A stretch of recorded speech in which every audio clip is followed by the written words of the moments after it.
going. When the calendar flipped to 2023, Julie Smith, the longtime executive director of Trails for Recreation and Economic Development, became Rome and Floyd County's new transportation and trails planner. Since Rome is an MPO, which means a Metropolitan Planning Organization, we are required to have, obviously, a planning department. It's a joint Rome-Floyd planning department.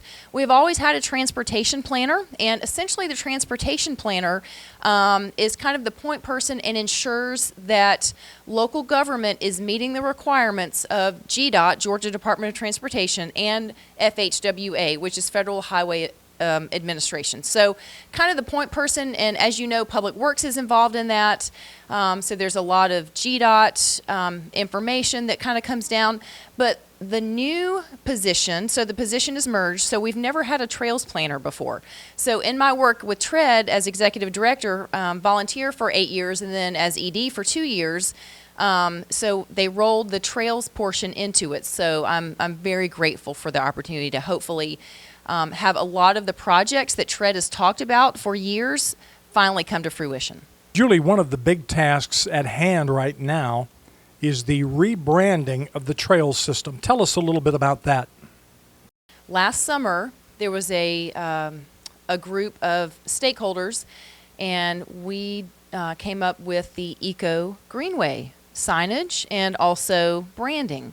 So that the signage is currently in the works. Purchasing has received 3 bids from various sign companies around the Southeast, and we are working to determine the best fit for that. So we're hoping, fingers crossed, that perhaps they could be the signage, which when we are talking signage, there's a fair amount, Doug, as you know. There's trailhead signage, which is basically if you're, for instance, pulling into Ridge Ferry Park, you would see that right along Riverside Parkway, directing you into the park.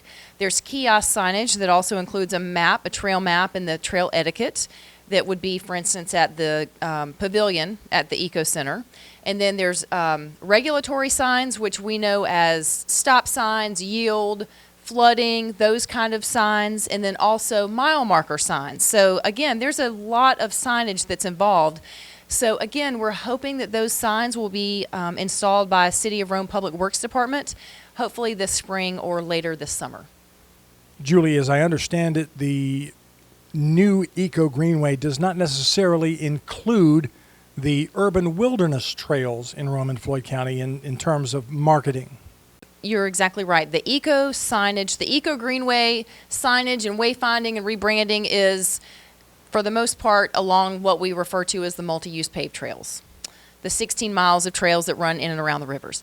As you mentioned, Marshall Forest, and then the 2 trail systems that TRED is responsible for, Jackson Hill Trails and GE Trails at Girard Park, are kind of what we refer to as kind of, tangential trails. So like you said, they're the off-road wilderness trails.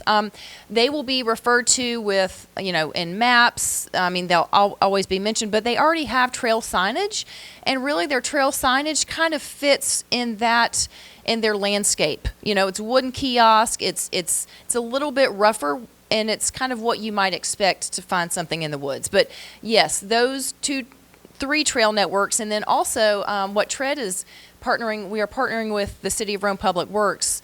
This year we will add some new signage and amenities to Lake Conasauga out in Garden Lakes. So that will also fall under TRED's and the City of Rome's trail network.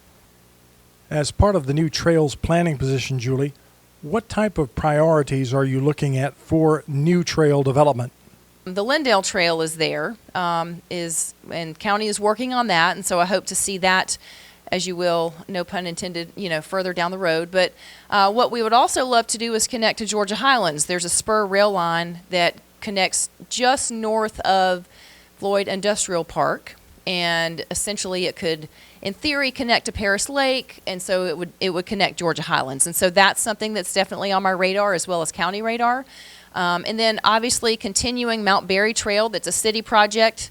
As you know, Mount Berry Trail ends right now at the 1.8 mile marker, and so hopefully that will happen next spring or summer to continue that to the Armurchie Bypass Connector, and then that's the continuous loop in the network.